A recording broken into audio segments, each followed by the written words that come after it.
Je suis ravie de te retrouver et de te faire bénéficier d'un cadre si beau et si énergisant.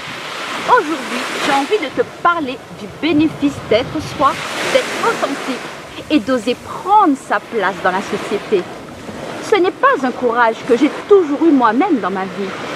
Je me suis au contraire cachée pendant très longtemps derrière des masques que je croyais devoir porter pour acheter l'approbation des autres et pour éviter des problèmes avec les autres. Si je suis honnête avec moi-même, j'ai aussi porté ces masques par manque de confiance en moi et par peur de déplaire aux autres. Je me comportais comme je croyais qu'il était bien de se comporter socialement. Je me contorsionnais en fait pour paraître et pour dire ce que je croyais que l'autre attendait de moi. Quelle tempête sous un crâne de devoir jongler sans cesse et de passer mon temps à paraître plutôt qu'à être. Et en cheminant vers une meilleure connaissance de moi-même, vers plus d'acceptation de moi et vers plus d'amour de moi-même, je me suis progressivement autorisée à être moi devant les autres. Je suis moi.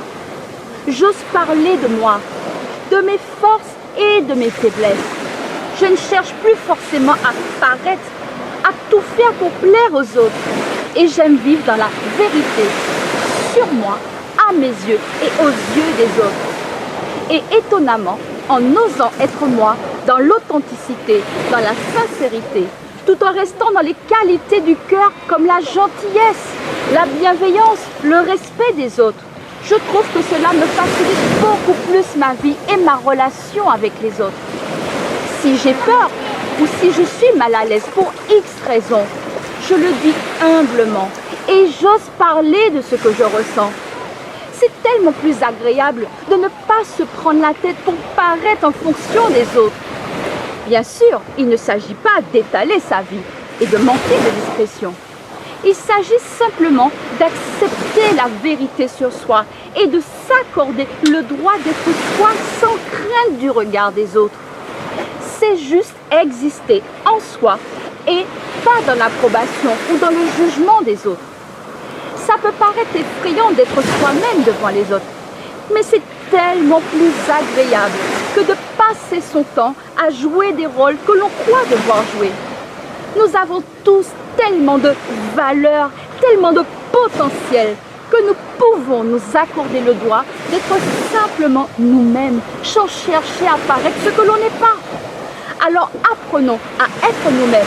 Ne cherchons plus à nous cacher derrière des façades que l'on croit plus socialement correctes et affranchissons-nous de tous ces masques que nous croyons devoir porter. Un événement malheureux arrive, on est triste et l'on pleure, c'est très bien. Pas besoin de vouloir toujours se montrer fort et invulnérable. Nous avons tous le droit de pleurer, de rire, d'être en colère, d'être fort et aussi d'être faible parfois. Bref, nous avons tous le droit d'être nous-mêmes. Et c'est le problème des autres s'ils vous jugent. C'est pas le vôtre. Ce qui doit être le plus important pour vous, c'est d'apprendre à vous connaître et à vous accepter au point où cela devient normal pour vous de vous autoriser à être ce que vous êtes devant les autres.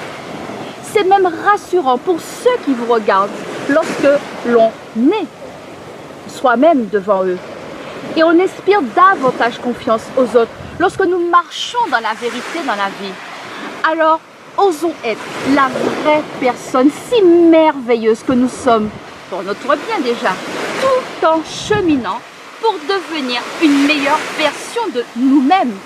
Et surtout, prenons bien soin de cette personne à la valeur inestimable que nous sommes. Avec enthousiasme et chaleur du cœur, Régine Galotte, fondatrice de la société Régine Galotte Coaching.